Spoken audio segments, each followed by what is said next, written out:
Now, I don't want to be redundant over all the things I've said before, but I don't know how not to be redundant when I say to you, you are the counseling center. We have a wonderful board of directors who dedicate themselves, many of whom have dedicated years to the counseling center. We have an extraordinarily talented staff that dedicates themselves to offering the most caring and comprehensive counseling that we can. And you make that possible, because apart from the people who support us, the counseling center simply would not continue to exist. Now, I've said that to you year after year, and I feel like I keep repeating myself, but when it's the truth, repetition is your only option. There's no better way to say it. Everything we do, every person we help at the counseling center is because of the support we receive from you. And I cannot say it more straightforwardly. Without the donations and the support that you give to us at the counseling center, we would not be able to continue to exist. And that's why we are so appreciative of you, because you are part of what we do. And I need you to understand that you are part of what we do. You're not donors who stand apart from us. You are donors who, because of your generosity, participate with us. Now, I want to take just a few minutes and give you a sense of the culture of the center. And I want you just to bear with me, because this is like a quick introduction to maybe not Psych 101, but Psych 404, okay? One of the most influential people in the field of psychology over the last 100 years has been a man named Erich Fromm. And Erich Fromm described a meaningful relationship, especially applicable to a counseling relationship, by saying a meaningful relationship is characterized by four things: knowing, caring, respecting, and responding. Now, I share that with you because that's exactly the attitudinal approach that every single therapist at the counseling center employs in their authentic relating to other people. And by knowing, Fromm was telling us, it's not just knowing things about someone, it is really knowing them, knowing who they are. And that takes authentic interest. And the word interest comes from the Latin interesse. It's a willingness to enter into the very essence of the other person.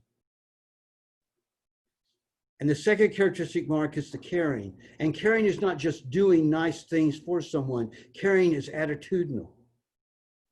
Caring means that my whole approach to the other is always and only intended to allow me to be a beneficial presence to that person.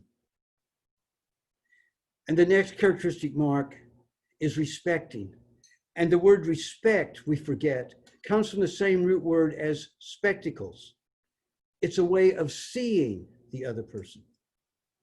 And it's seeing the other as person, not thing, not something to be cajoled or manipulated, but a person of value. And then you re-spectacle them. You see them the second time as the precious, unique person that only this individual is.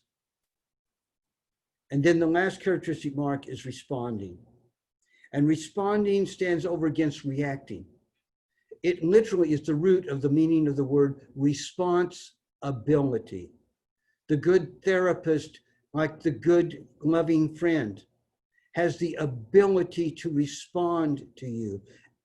And the responsibility is grounded in a commitment to understanding, the willingness to stand under the other's perspective, thoughts, feelings, experiences without superimposing your own. And the best way a therapist understands is by listening.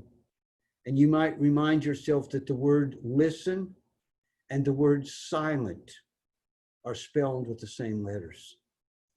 And silence means not that I just shut my mouth and I'm not interrupting. It means I'm silent up here as well. That I'm not thinking of what I'm going to say next. I'm really listening to the other person with a commitment to standing under, understanding what they're presenting. And in that listening and standing under, I go full circle to entering the essence, interested, to knowing. And because I now know that person more fully, I'm able to care for that person more beneficially.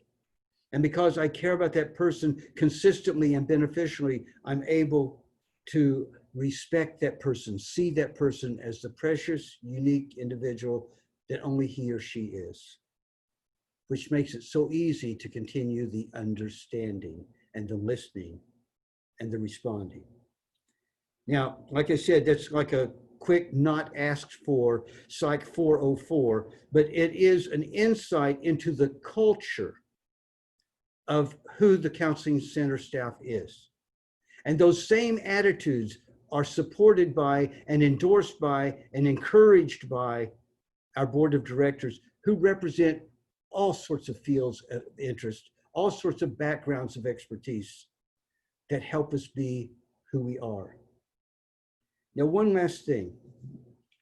I want to share with you who these staff at the counseling center really are, because they have names. They're persons. You see me, but they have names.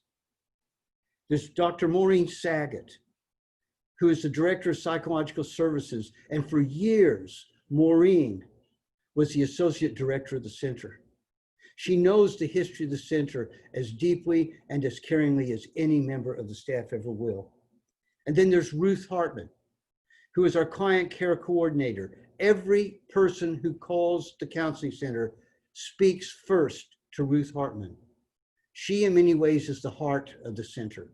She's the one who listens to their initial presentation to us. She's the one who determines who among our very talented staff is best able to respond to that person and meet their needs. Ruth is the one who knows every person who comes through the door of the center.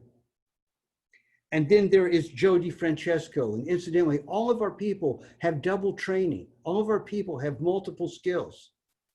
Joe not only has his degree in professional counseling, but he has spent years as a school counselor working with adolescents, working with young people in terms of knowing who they are and what they need. And he's joined with us with Christina Rabeda, who also has her degree in counseling and also has a background in school counseling and school psychology.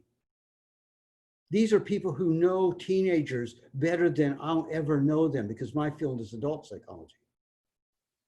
Then there's Dr. Jonathan Roberts, who has clinical expertise in clinical psychology, but also works with very disturbed adolescents, and who has expertise in certain areas like attention deficit disorder. And then there's Joe Baker, who comes out of a business and a governmental background with a degree in psychology, who understands the social workings and the interworkings of those cultures, and knows how to deal with the people who work and live and move and have their professional being in those contexts. And then there's Patricia Malley, who not only is a professional counselor, but does all of her professional work with hospice, who knows death and dying and suffering and grieving, who spends every day of her life working with families who are in distress. Now, those are the people who are at the counseling center.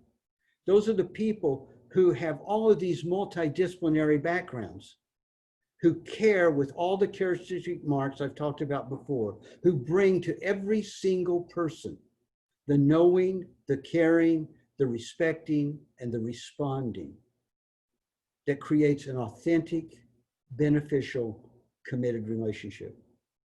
Now, that's who you are a part of. That's who you are supporting. That's who you make possible as a beneficial presence to all those people who come to us. And over the years, there have been thousands of people, literally thousands of people, who have been helped by the counseling center. And remember, all these staff are people who have other professional lives or backgrounds who are donating their time primarily. They're paid something, but very little, to be at the center because they care.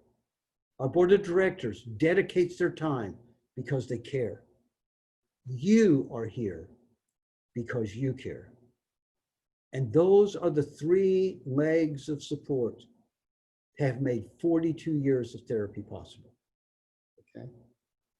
Now, thank you for listening to me. Thank you for letting me say all that. I don't know whether I just needed to say it, but I know I wanted you to hear it, because we can talk about the Counseling Center as a nonprofit agency that's doing a lot of good, or we can talk about the Counseling Center as a very special group of persons who have committed a culture of caring that's making significant difference to people's lives.